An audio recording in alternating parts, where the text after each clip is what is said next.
Allô? Bonjour Youssef, Gérard Dadeco à l'appareil. J'ai vu dans notre base de données que vous cherchiez un travail à temps plein. Ouais, c'est quoi comme job là? Dis-moi. C'est un job en tant que livreur. Hein? C'est payé combien ça? 1050 € net par mois. Ah, il se fout de ma gueule, je gagne déjà 900 € sans rien faire. Ah, tu refuses des jobs, toi? Ah, tu sais bien comment ça se passe. Comment ça se passe? Il refuse un job, et moi on me vire, pourquoi? Parce qu'une machine est soi-disant plus productive que moi. Moi, j'ai des enfants à nourrir, hein.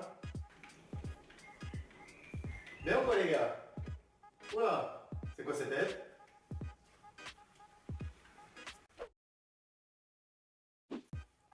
Pourtant, je comprends pas. Enfin, la vie est belle, je m'achète une voiture, je suis sapé comme jamais. Ah, la vie de rêve, quoi. Mais t'es pas CPS, toi. Bah ouais, et alors? Vive le système, hein. Bon, j'en peux plus. Il faut que j'appelle Ellie. C'est le seul qui peut me sauver. Ellie! Allez!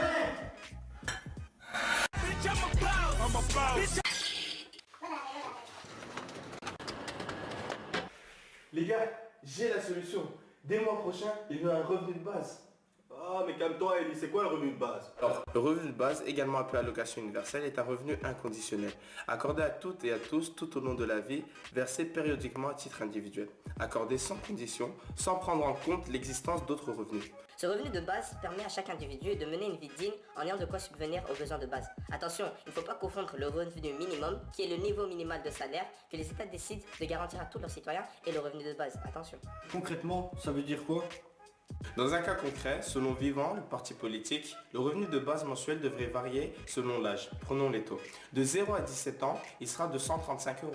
De 18 à 24 ans, il sera de 400 €. De 25 à 64 ans, il sera de 540 €. Et les plus de 65 ans, il sera de 800 €. Bon, prenons une famille X, composée de 4 personnes, 2 enfants, un de 14 et de 18 ans, et 2 adultes, un de 55 ans et de 60 ans. Chaque individu recevra donc un revenu de base. Le plus jeune de 14 ans obtiendra 135 €, celui de 18, 400 € et les 2 adultes, 540 €. Revenu de base total pour la famille X égale 1615 €. C'est pas mal quand même. Ouais, mais le revenu de base, si on l'a, j'ai encore le CPS? Parce que moi j'ai une mini à payer, hein. Mais non Max, tu n'auras plus droit au CPS, mais tu auras droit au revenu de base. Pourquoi? Parce que toutes les allocations seront remplacées par le revenu de base, excepté celles liées aux invalidités et aux maladies. Ainsi, tout citoyen de la même tranche d'âge percevra la même somme, indépendamment de son état civil, de son niveau de vie ou sa position sur le marché de l'emploi. Maintenant, il est bon de savoir que le revenu de base n'est pas équivalent à l'ensemble des allocations octroyées actuellement. Mais c'est totalement suffisant pour subvenir à nos besoins essentiels. My friend, you have been the one. You have been the one for. En plus de cela, j'ai vu que dans le journal, les expériences réalisées avec le revenu de base démontrent que la sécurité de revenus fait baisser le nombre de troubles psychiques et d'accidents physiques.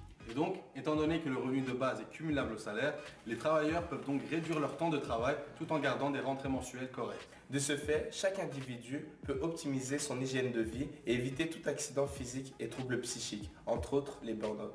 Et donc les gars, si je comprends bien, si un grand nombre de travailleurs réduisaient leur temps de travail, il y aurait une nette augmentation de demande de main-d'œuvre et par conséquent, une augmentation des offres d'emploi sur le marché. Ah, c'est pas mal pour moi tout ça. Mais c'est bien beau tout ça, mais comment on va le financer? C'est encore nous qui allons allonger et douiller. C'est simple, pour financer le revenu de base, il suffit d'instaurer une taxe chiffre des charges salariales vers la consommation de luxe, la taxe carbone, l'utilisation de matières premières, l'automatisation, le capital et les transactions financières taxées à 1%, en plus de nos cotisations sociales actuelles. Donc en gros, c'est nous qui payons. En conclusion, mettre en place un revenu de base éradiquerait la grande pauvreté afin que tout à chacun puisse subvenir à ses besoins de base. Il donne à chaque homme le choix de s'engager dans des activités qui lui donnent un sens. C'est aussi un moyen pour que tout le monde puisse aborder le travail de façon plus sereine, sans peur du chômage. C'est donc un puissant catalyseur, un formidable investissement dans de nouvelles activités, vectrices de richesse économique et sociale. C'est tout pour aujourd'hui, merci beaucoup.